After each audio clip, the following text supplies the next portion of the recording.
2025 সালের জুন মাসের শেষ সময় পূর্ব ইউরোপের আকাশ তখন আপাতদৃষ্টিতে শান্ত। বেলারুশের আকাশ সীমার উপরে প্রায় 17 কিলোমিটার উচ্চতায় এমন কিছু চলছিল যা সাধারণ চোখে ধরা পড়ার কথা নয়।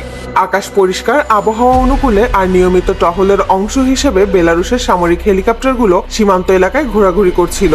কিন্তু এই শান্ত পরিবেশের আড়ালে ভেনেজুয়েলার আকাশের দিকে নজর রেখে চলছিল ইসরায়েলের একটি অত্যাধুনিক স্পাই ড্রোন। এটা এত উঁচুতে উড়ছিল যে সাধারণ রাডার সেটিকে আলাদা করে ধরতেই পারছিল না।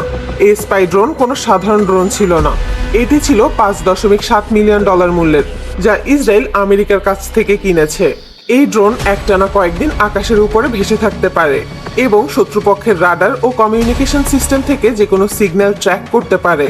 এই ড্রোন পাঠানোর পেছনে পরিকল্পনা ছিল অত্যন্ত সূক্ষ্ম। ড্রোনের ঠিক কয়েক কিলোমিটার নিচ বরাবর বেলারুশের সীমান্তের পাশ দিয়ে উড়ছিল ইসরায়েলের ফাইটার জেটগুলো। উদ্দেশ্য একটাই, রাডার স্ক্রিনে যেন ড্রোন আলাদা করে চোখে না পড়ে, যেন সব সিগন্যাল একসাথে যুদ্ধবিমানের মতো দেখায়। বেলারুশের এয়ার ডিফেন্স কন্ট্রোল রুমে প্রথমে কিছুই অস্বাভাবিক মনে হয়নি, কারণ আন্তর্জাতিক আকাশ সীমায় যে কোনো দেশ চাইলে টহল দিতে পারে। রাডার স্ক্রিনে পরিচিত সিগন্যাল, উচ্চগতির যুদ্ধবিমান, পরিচিত ফ্লাইট প্যাটার্ন, সবকিছুই স্বাভাবিক। কিন্তু কয়েক মিনিট পর এক অভিজ্ঞ রাডার অফিসারের চোখে ধরা পড়ে অদ্ভুত একটি বিষয়। অনেকগুলো সিগন্যালের মাঝে একটা হালকা সিগন্যাল দেখা যাচ্ছে, আবার হঠাৎ করে হালকা মিলিয়ে যাচ্ছে। এটা কোনো সাধারণ ফাইটার জেটের আচরণ নয়। মনে হচ্ছিল আকাশের অনেক উপরে আরো কিছু একটা আছে, যা রাডার ঠিকঠাকভাবে ধরতেই পারছে না।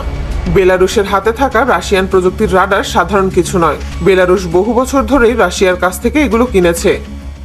এই রাডার সিস্টেম প্রায় 400 কিলোমিটার পর্যন্ত আকাশের প্রতিটি স্তর নিখুঁতভাবে স্ক্যান করতে সক্ষম। ইসরায়েল জানতো না যে বেলারুশ এই লেভেলের রাডার ক্ষমতা ইতোমধ্যেই সক্রিয় রেখেছে। রাডার কমান্ডার ডেটা বিশ্লেষণ করতে গিয়ে নিশ্চিত হয়ে গেল একটি অজানা প্ল্যাটফর্ম 17 কিলোমিটার উচ্চতায় ধীরে ধীরে চলাফেরা করছে। পরিস্থিতি সঙ্গে সঙ্গে বদলে যায়। হেড কমান্ড রুমে তখন বুঝে যায় কিছু একটা ঘটতে চলেছে। তাই কোনো ঝুঁকি না নিয়ে তাদের একটা SU-30 যুদ্ধবিমান আকাশে পাঠায়।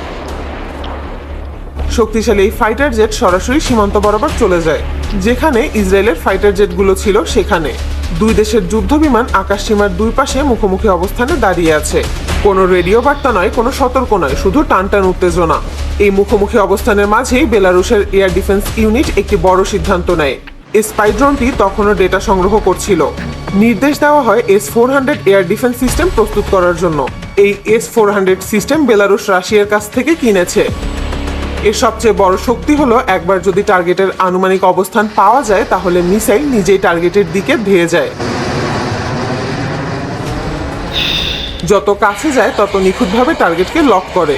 ড্রোন যতই নিজেকে আড়াল করার চেষ্টা করুক, এই সিস্টেম থেকে পালানোর সুযোগ খুবই কম। কয়েক সেকেন্ডের মধ্যেই আকাশে একটি মিসাইল ছুটে যায় প্রায় 2000 কিলোমিটার প্রতি ঘন্টা গতিতে। কিছুক্ষণ পর রাডার স্ক্রিনে সেই অজানা সিগন্যাল হঠাৎ করেই নিভে যায়।